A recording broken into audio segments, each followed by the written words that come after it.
सदगुरु सुखराम जी महाराज ने धन्य हो। सदगुरु युक्तिराम जी महाराज ने धन्य हो। सदगुरु स्वामी जी श्री कुशालदास जी महाराज ने धन्य हो। संत श्री ज्ञानेश्वरी बाई जी महाराज ने धन्य हो। स्मृति कला नष्ट हो जाती है, पक्का है ना। गाय अपने बछड़े को 1-1.5 साल तक याद करती है, उसके बाद वो भी भूल जाती है। कुत्ता अपने बच्चे को 6 महीने से ज्यादा याद नहीं करता, उसको भूल जाता है। बंदर बंदरिया भी कुछ दिन तक याद रखते हैं, उसके बाद भी फिर उनको छोड़ देते हैं, जा तू कहीं घूम फिर, कोई बात नहीं। अब बताइए, अगर आपके सामने पशु है, वनस्पति है, पत्थर है, किसकी पूजा करेंगे? पशु की। क्यों करेंगे? पत्थर से ज्यादा समझ ज्ञान है वनस्पति में, उनसे ज्यादा समझ ज्ञान है पशु में, इसलिए करेंगे। अब आइए, मानव के अंदर, आपके अंदर कितनी कला है? अस्तित्व कला है, ग्राह्य कला सवेरे से शाम तक खाते ही तो रहते हैं, तू हाल मैं आऊं, तू हाल मैं आऊं। नहीं, सवेरे नाश्ता, दोपहर में खाना, दोपहर, और हम जैसा बाबा भूखड़ बैठा हो तो 3-3, 4-4 जगह खा ले, कोई बात नहीं पड़ता। नहीं तो ग्राह्य कला है कि नहीं है? ना है। स्थानांतरण कला है, कहाँ काशी, कहाँ जोधपुर, नहीं, दिन रात भागते ही रहते हैं। रेण वाले महाराज जी ने हमारा नाम रखा घुमक्कड़ साधु। हमारे यहाँ काशी में 9 दिन का कार्यक्रम था उनका, वो गए थे तो हमने कि बाबू जी आप बहुत तेज पैदल चलते हो, मैं आपको पकड़ नहीं पाता हूँ। तो बोलते हैं कि तू तो घुमक्कड़ साधु है, तू क्या पकड़ेगा? बहुत तेज पैदल चलते रहे बाबू जी, तो घुमक्कड़ साधु हूँ, ऐसा कहते हैं। कभी जोधपुर, कभी यवतमाल, कभी महाराष्ट्र, कभी हैदराबाद, कभी बम्बई, कभी दिल्ली, भागता ही रहता हूँ। तो ये स्थानांतरण कला है कि नहीं है। और स्मृति कला तो इतनी जोरदार है, नहीं, भोजराज भाई साहब को ने बहुत पहले देखा था और आज भी इनको याद करता रहता हूँ। इनकी हमारे ऊपर मेहर बहुत रहती है, बहुत कृपा करते हैं, बहुत प्रेम करते हैं। मैं छोटी मोटी गलती करता भी हूँ तो हमको धीरे से कान में कहते हैं, और जब ये कहते हैं मुझे इतना अच्छा लगता है कि जैसे कोई बड़ा भाई अपने छोटे भाई को संभालता है आगे बढ़ाने के लिए, और आगे बढ़, और आगे बढ़। क्योंकि जो बुजुर्गों का आशीर्वाद होता है, प्रेम होता है, वही आगे बढ़ाता है। और जब मुझे कोई सही सलाह देता है तो मैं उसका दिल से आदर करता हूँ, मन से आदर करता हूँ। क्यों? मुझे अपना समझा है तभी तो मुझे कुछ सलाह दे रहे हैं। तो स्मृति कला है कि नहीं? अब 5वीं कला है विवेक कला। विवेक कला आदमी के अंदर होता है कि नहीं? आदमी के अंदर विवेक कला है कि नहीं? हाथ उठाओ। है ना? नहीं, कुछ लोगों ने नहीं उठाया। विवेक नहीं है क्या? विवेक कला, विवेक मतलब अच्छे बुरे में निर्णय करने की कला है, लेकिन ये सब में नहीं होता, ये भी ध्यान रखो। नहीं होता सब में, हर आदमी मनुष्य है लेकिन सब में विवेक नहीं है। क्यों? बिनु सत्संग विवेक न होई, बिनु सत्संग विवेक न होई, बिनु सत्संग विवेक न होई, राम कृपा बिनु सुलभ न सोई, राम कृपा बिना सुलभ न सोई। बोलो राम। राम बिनु सत्संग विवेक न होई, और राम कृपा बिनु सुलभ न सोई। तो विवेक कहाँ जगा हुआ है? जो सत्संगी है, जो सन्मुख है, जो गुरुमुखी है, वो विवेकी है। जो सन्मुख है, गुरुमुखी है, वो विवेकी है। और ऐसा कोई महापुरुष मिल जाए तो अब आप विचार करिए कि पत्थर है, वनस्पति है, पशु है, और एक विवेकी पुरुष है, तो किसकी पूजा करनी चाहिए? समझ गए होंगे आप। हम कहेंगे तो आप कहेंगे पता नहीं अपना जुगाड़ लगा रहे जब पांचों चीज मिल जाते हैं तो 5 कला। अब आप भगवान कृष्ण से 11 कला पीछे हैं बस मात्र, और भगवान राम से 7 कला पीछे हैं, परशुराम से 3 कला पीछे हैं बस। और ये कलाएं कैसे पैदा होती हैं? भजन करने से। वो हमारे अंदर जो ये कलाएं हमारे अंदर कैसे आती हैं? भजन करते करते करते करते ये कला हमारे अंदर आ जाती है। यो सुन ऋषि आश्रम चल आयो, भगत करी घर में हरि ध्यायो। बोलो राम राम। विवेकी पुरुष का मिलना बहुत कठिन है। सुखसारण जी महाराज कहते हैं, सुगरा निगुरा सनमुख बेमुख गुरुमुख बिरला होई। सुगरा निगुरा सनमुख बेमुख, ये तो संसार में बहुत मिलेंगे। गुरुमुख बिरला होई, मनमुख बहुत कहे सुख सारण, सुन ली जो सब कोई। बोलो राम राम। मनमुख बहुत मिल जाएंगे, बहुत मिल जाएंगे, जो अपने मन से धर्म का परिवर्तन कर देते हैं। अरे राम से नहीं, धर्म में भी बहुत ज्यादा विघटन डाल दिए। और कहेंगे क्या? सावधान रहना, ऐसे लोग आएंगे आपको ठग लेंगे। जानते हो ऐसा क्यों होता है? हर जगह बस में क्या लिखा होता है? जेब कतरों से लिखा होता है कि नहीं? और बस में अगर भीड़ बहुत हो तो उसमें जेब कतरा ही घुस के कहेगा, ओ भाई साहब अपने अपने सामान की रक्षा खुद कर लेना, जेब कतरे बहुत घूम रहे हैं, ऐसे कहेंगे। तो जो जो माल जहां रखा होता है वो देख लिया उसने, कहां कहां किसका माल रखा है, और बस बाद में सबको चट कर दिया। नहीं तो महाराज जी कहते हैं कि सुगरा निगुरा सनमुख बेमुख गुरुमुख बिरला होई। गुरुमुख कोई बिरला ही होगा। राम जी राम महाराज, मनमुख बहुत कहे सुख सारण, सुन ले जो सब कोई। बोलो राम। भाई कहते हैं जिसने भजन किया, जो भजन करता है उसके अंदर कलाएं अपने आप आना शुरू हो जाती हैं, उसका अंग पलटना शुरू हो जाता है, उसका स्वभाव बदलना शुरू हो जाता है। ये भजन की परीक्षा है। भजन में ये मत ध्यान दो कि हमारा भजन अट्ठे है कि बट्ठे है कि कहां है। भजन में ये ध्यान दो कि आपका गुण कितना बदला। इस सत्संग के बाद हम अगले सत्संग में आए तो आपका प्रेम कितना बढ़ा। ये परीक्षा है 7 दिन के ज्ञान का। आज के बाद अगर आप घर जाते हैं तो आपके बहू, आपकी बेटी आपको कहे कि धन्य है काशी वाले महाराज को, जब से अम्मा आई है सुधर गई है, तो सत्संग ठीक हुआ। नहीं, एक बाई जी थी, सत्संग में रोज जावे, उनकी सहेली साथ में जावे। एक दिन वो घर पे आई तो उनकी बेटी दरवाजे में बैठी मिल गई। बेटी बोली, अम्मा अम्मा अम्मा, क्यों, क्या हुआ?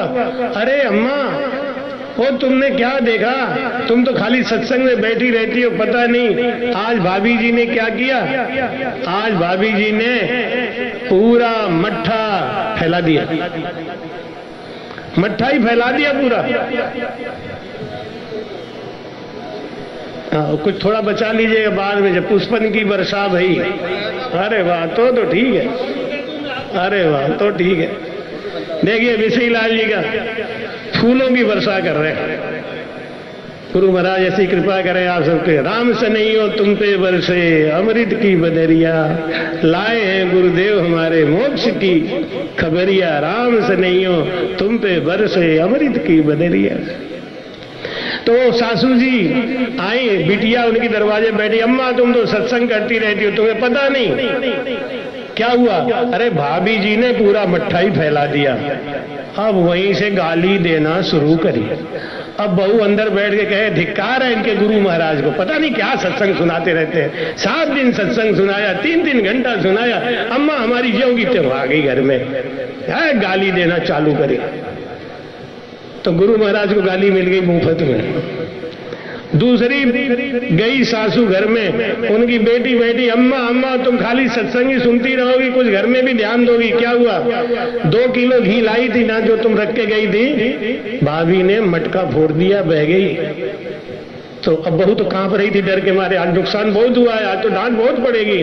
तो बोली बेटा जैसे तू मेरी बेटी है, तू नुकसान कर देती है तो मैं कुछ बोलती हूँ तुम्हें?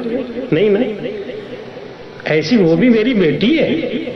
और एक बात बताऊं, तुझसे बड़ी है तो मेरी बड़ी बेटी तो वही है। अरे वही नुकसान करेगी, वही बनाएगी, कोई बात नहीं। अंदर से सुनी, उसकी आंखों से आंसू गिरने लगा। बोली धन्य है इनके गुरुजी को, धन्य है इनके सत्संग को।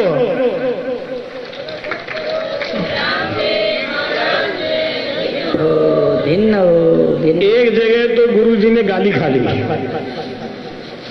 और एक जगह गुरुजी को धन्य होने लगा। लेकिन अब गुरुजी बेचारे क्या करें, गुरुजी तो कथा ही सुना रहे थे। तो आइए टीका में जल्दी जल्दी चलते हैं और कथा को आगे बढ़ाते हैं। बहुत कम समय मिला है और निश्चित रूप से पूरा न्याय नहीं हो पा रहा है, लेकिन मैंने एक चीज महसूस किया कि क्रम से अगर चलता हूं तो बहुत देर हो जाएगी और जो मूल टीका है वो छूट जाएगा।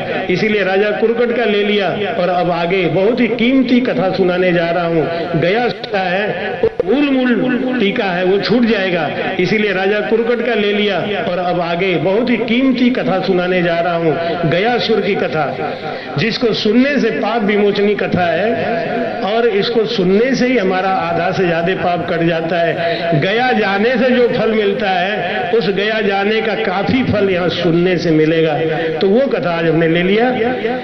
गयासुर ऊसर कुल पाया, राम सिमर हर राम रिझाया, मन बंछत कर्म नाम ही लीना, ब्रह्मवाणी कर ये बर दीना। मांग मांग गया सुर क्यों ही, जो मांग देऊं बर तो ही। मम रज में कोई पिंड सरावे, प्रेत पितर अगति गत पावे। बोलो राम। थोड़ा आगे। साखी तो बहुत छोटी है लेकिन इसके पीछे कथा बहुत बड़ी है। गयासुर ऊसर कुल पाया, राम सिमर हर राम रिझाया। गयासुर असुर खानदान में पैदा हुआ था। बहुत ध्यान से इस कथा को सुन लेना, अगर सुना है तो भी एक बार प्रेम से सुन लेना और नहीं सुने हो तो बहुत ही मन से सुनना। क्यों? इस कथा से हमारे मानसिक पाप सब कट जाएंगे। मानसिक पाप का दोष आज यहाँ कट जाएगा, शारीरिक पाप तो वहां जाके ही कटता है। तो भाई कहते हैं गयासुर ऊसर कुल पाया, राम सिमर हर राम रिझाया। गयासुर नाम का एक असुर था। वो क्या करता? केवल भजन करता और ऐसा भजन किया क्या जितने देवी देवता हैं सब उसके अधीन हो गए। ऐसी सत्ता आ गई उसके अंदर कि जब कोई गयासुर से कहता है कि महाराज मेरे इलाके में सूखा पड़ गया, तो गयासुर इंद्र को बुलाता, इधर आ, तुम्हारा काम क्या है भाई? तुम्हारा काम क्या है बोलो? कि आप पानी बरसाना। तो बरसाता क्यों नहीं? सूखा क्यों डाल दिया यहाँ पे? और कहीं कहीं बाढ़ आ जाती, लोग कहते हैं गयासुर को, ओ महाराज बाढ़ आ गई, ए इंद्र यहाँ तो दिमाग खराब है, पानी इतना ज्यादा अब क्यों बरस रहा है, बंद कर। कोई यह कहता महाराज इस बार मेरा कोई बहुत नुकसान हो गया, घर में बीज बोने के लिए नहीं है, ए पृथ्वी इधर आ। क्यों क्या हुआ? ये आदमी तुम्हारे अंदर बहुत बीज डाला इतने दिन तक, इस साल इसके पास बीज नहीं है, बाजरा ऐसे ही पैदा कर दे तो कि हर साल घूस लेके काम करेगी, करे ऐसे ही पैदा। और पृथ्वी पैदा करे विजय डर के मारे। सब देवता जाके ब्रह्मा विष्णु महेश के पास प्रार्थना किए कि महाराज ये गयासुर कौन सा भजन किया है, कौन सा तप किया है, इसका आप लोग भी कुछ नहीं कर रहे हो। हर देवताओं को दुखी कर दिया है, अपने मर्जी का मालिक बन गया है। ब्रह्मा विष्णु महेश तीनों ने संत का रूप बनाया और गयासुर के पास आए। गयासुर भजन करने, आसन लगाने बैठते ही जा रहा था, जब तक आगे बोले राम महाराज राम महाराज राम महाराज। गयासुर बोला संत आ गए तो अब भजन वजन छोड़ो। ऐसा नहीं होना चाहिए। दरवाजे में संत आ जाए, महाराज रुको हम भजन कर रहे हैं, अभी बाद में बात करेंगे। अब बाबा जी धूप में खड़े, नहीं, ये प्रेम थोड़ी है। भजन करने का मतलब ही यही है, उसका फल ही यही है कि संत दरवाजे पे आ जाए, और जब आ गए तब भजन क्या कर रहे हो, तो उनकी सेवा करो ना। गयासुर आसन छोड़ दिया, आओ महाराज विराजो महाराज, बिठाया, हुक्म करो महाराज, मेरे भजन का समय हो गया है, अगर आप सब मेरे संग बैठ के भजन करो तो अच्छी बात है, थोड़ा आप भी सीखो राम राम। उन्होंने कहा नहीं, मुझे एक दान दे दो थोड़ा सा, मैं चलूं। ये दान तो आप जाए कुछ भी मांग लो, मेरे लिए क्या कमी है, स्वर्ग में पाताल में मृत्युलोक में क्या चाहिए आपको, ले लो। ब्राह्मण आदमी आपको क्या चाहिए बोलिए। उन्हें पहले वचन दो। अरे गयासुर से वचन मांग रहे हो तुम? तुम्हें ऐसी कौन सी चीज है तीनों लोकों में जो मैं नहीं दे सकता? अगर एक बार कहो तो मैं इंद्र का आसन दिलवा दूंगा, इंद्र को हटा दूंगा, चल बैठो, और क्या चाहिए आपको? अरे ब्राह्मण आदमी हो, गाय भैंस मांगोगे, दूध दही खाओगे, और क्या करोगे तुम? उन्होंने कहा महाराज मुझे यज्ञ करना है। दत्त तेरे लिए इतनी छोटी सी बात, यज्ञ करना है तो करो, कि मुझे थोड़ा जमीन दो। अरे भाई जहां इच्छा हो वहीं करो, जाओ। नहीं नहीं, मैं वो जमीन मांग रहा हूं जहां यज्ञ कभी हुआ ही नहीं, शुद्ध जमीन चाहिए। गयासुर ने ध्यान लगाया, त्रिकालदर्शी संत थे वो, तो आगे पीछे देखा, कण कण में हवन हुआ ही है, सत्संग हुआ ही है। ये पृथ्वी है ना, यहाँ पहली बार थोड़ी सत्संग हुआ, पता नहीं कितनी बार हो चुका होगा। वहां पे भी कण कण में हुआ है। अब वो बड़ा पीछे पड़ गया, हे भगवान अब क्या करो। उन्होंने कहा महाराज ऐसी कोई चीज है नहीं, हर जगह यज्ञ हुआ है, कि तो फिर अपना वचन वापस लो, नहीं तो मुझे यज्ञ करने का स्थान दो। गयासुर बोला एक जगह है जहां कभी यज्ञ नहीं हुआ। कि कहां? मेरे छाती पे। नहीं, मेरा यज्ञ क्या छोटा मोटा समझे, 7 दिन यज्ञ चलेगा, और अगर खंडित हो गया तो महापाप तुम्हें भी लगेगा, हमको भी लगेगा। गयासुर बोला ये गयासुर का वचन है, भजनानंदी साधु, मेरे इशारे के बगैर मेरे राज्य में मुर्गा भी नहीं बोल सकता, तीनों लोगों में हवा भी मेरे इशारे से चलती है। महाराज तुम 7 दिन नहीं 70 दिन हवन करो, मैं हिलूंगा नहीं। गयासुर लेट गया। गयासुर का सर है कहां? उड़ीसा में। छाती कहां है? बिहार में, गया में। पैर कहां है? बंगाल में। तीनों जगह तीर्थ है। कुकटेश्वर महादेव उड़ीसा में, जहां उसका सर था, इतना लंबा था गयासुर। आप कभी गया गए होंगे तो देखा होगा, एक पत्थर का वो बनाते दिखाते हैं, कहते हैं कि यही गयासुर की छाती है, इसी पे यज्ञ हुआ था। गयासुर ऐसे लेट गया, उसके छाती पे यज्ञ बना। भगवान ने कहा कि मैं यज्ञ शुरू करने जा रहा हूं, 7 दिन के पहले यज्ञ विध्वंस मत करना। अरे क्या 70 दिन करो। अब वो तो लेट गया, ध्यान लगा लिया, समाधि लगा लिया, अब छाती पे यज्ञ होने लगा। 1 दिन बीता, 2 दिन बीता, 3 दिन बीता, 4 दिन बीता, 5 दिन बीता। देवताओं में चिंता बढ़ गई, अब क्या करेंगे? 7 दिन बीत जाएगा, फिर इसको मार नहीं पाएंगे, कुछ जुगाड़ लगाओ। देवताओं ने विचार किया कुछ न कुछ कपट करो, नहीं तो इस बाबा से जीतना मुश्किल है। 6वें दिन जब मुर्गा बोला, शंकर जी ने कहा कि मुर्गा ही तो बोलना, एक बार मैं ही बोल दूंगा मुर्गा बन के, क्या दिक्कत है। 4 घंटा के बाद, वो तो समाधि में थे बेचारे, खाली मुर्गा सुनते थे। 4 घंटे के बाद भगवान शिव ने मुर्गे का अवतार लिया, कुकटेश्वर महादेव। आज भी है, दर्शन करने जाते हैं लोग। मुर्गे का रूप बनाया और गयासुर के कान के पास जाके कुक्कू गयासुर पूरा हवन यज्ञ बिगाड़ दिया। वो समझ गया 7 दिन हो गए ना, वो उठ गया तो ब्रह्मा विष्णु महेश नाराज हो गए, पाप लगा दिया हमको। क्यों, क्या हुआ? 7वां दिन नहीं आया, 6वें दिन तो यज्ञ भस्म कर दिया, अभी 1 दिन का यज्ञ। अरे क्या भाई, मैं मुर्गे की बांग गिनता था, 7 बांग पूरी हो चुकी कि नहीं? दिन तो 6वां है, आज 7वां बांग कैसे हो गया? गयासुर बोला हो ही नहीं सकता। मुर्गे का क्या मजाल है, हवा की तो मजाल नहीं, हवा चल जाए, मुर्गा 7वां बांग दे सकता है क्या? सही सी बताओ, आप कौन हो? तीनों ने अपना रूप दिखाया कि धन्य हो महाराज, कपट करने के लिए हम ही रह गए थे कि नहीं, तुमने देवताओं की मर्यादा का हनन किया। तब गयासुर ने कहा कि अब गलती तो हो गई, पाप हुआ है, क्या करोगे आप? इसकी सजा क्या दोगे? तुम्हारा गर्दन काटूंगा। कि काट दो महाराज, लेकिन मुझे एक वरदान दो। मांग मांग गयासुर क्यों ही, इतनी कथा के बाद तब ये लाइन आती है, मांग मांग गयासुर क्यों ही, जो मांग देहूं वर तो ही। गर्दन तो काटूंगा, मारूंगा तो जरूर है, लेकिन अब तुम मांगना चाहे तो कुछ भी मांग ले।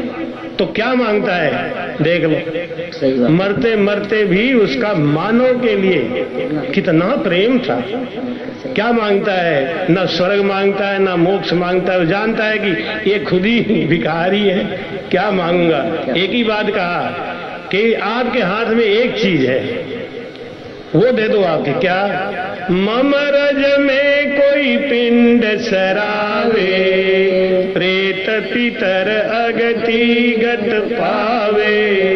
बोलो राम। मेरे पास आके अगर कोई पिंड सराता है इस गया में आके, तो उसका अगति में गए हुए जितने भी पितर लोग हैं उनका उद्धार होगा, वो गति में जाएंगे।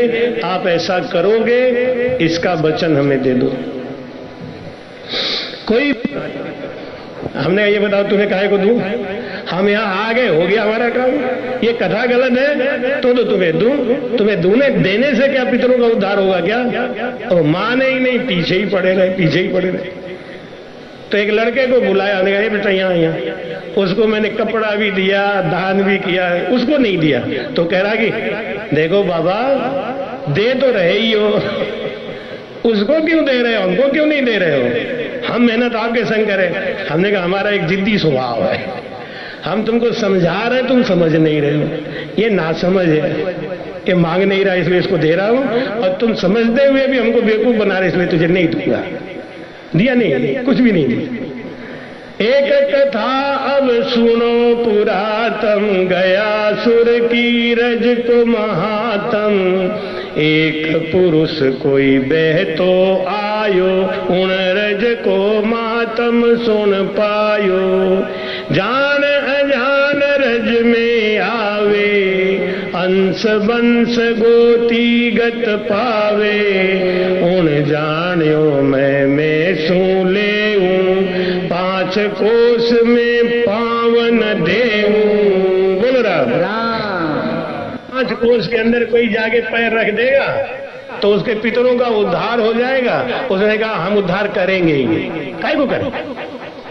पाप करें वो लोग, अगति में गए अपने कर्म से और कष्ट सहे हम नहीं जाएंगे, नहीं उद्धार करेंगे। होते हैं कुछ जिद्देले स्वभाव के, उन्हें मैं 5 कोस में पाँव नहीं दे। अपने पाप किया तो भुगतो, हम काहे को भुगते हैं? हम काहे को अपने तन को कष्ट दें? काहे को पाप किए? अच्छा काम किए होते ले। लेकिन एक दिन उसको बहुत जरूरत पड़ गई, एक दिन बहुत जरूरत पड़ गई उसको। गया के अंदर से होके गुजरना था, वो क्या सोचे कैसे जाऊं? तो वो भैंसा पे बैठ गया कि मैं पैदल नहीं जाऊं, भैंसा पे बैठ के जाऊंगा। पैर नीचे दूंगा ही नहीं, पैर लगेगा ही नहीं, गया पार हो जाऊंगा। तो वहां पे फल्गु नदी एक बह रही, फल्गु नदी को पार करना था उसे, तो भैंसे से फल्गु नदी पार कर रहा था। राम राज्य को पराक्रम ऐसो, जोरावरी बैस गो भैंसो। वो भैंसा में बैठ के पार कर रहा था कि अब भैंसे का तो स्वभाव है क्या, पानी देखे तो भैंसा मान जाएगा क्या। टिकिया पाँव प्रेत गत पाई, राम हुआ परम गत हुत दुखदाई। समझोड़ा रज की सुच पावे, ठोर ठोर नहीं पिंड सरावे। बोलो राम। भैंसा फल्गु नदी के अंदर से जा रहा था, पानी की गहराई आई, उसको मौज आई, वो तो बैठ गया, उसका दोनों पांव जमीन पे टिक गया। उसके पितर लोग बोले धन्य है बेटा, तू धन्य है, तू धन्य है। तो बोला इस भैंसा को धन्य कहो, हमें काहे को कह रहे हैं, हम तुम्हें थोड़ी उद्धार करने के लिए चाह रहे थे, भैंसा बैठ गया, अब हम क्या करें। तो मजबूरी थी, तुम्हारा उद्धार हो ही गया तो तुम जाओ, कोई बात नहीं।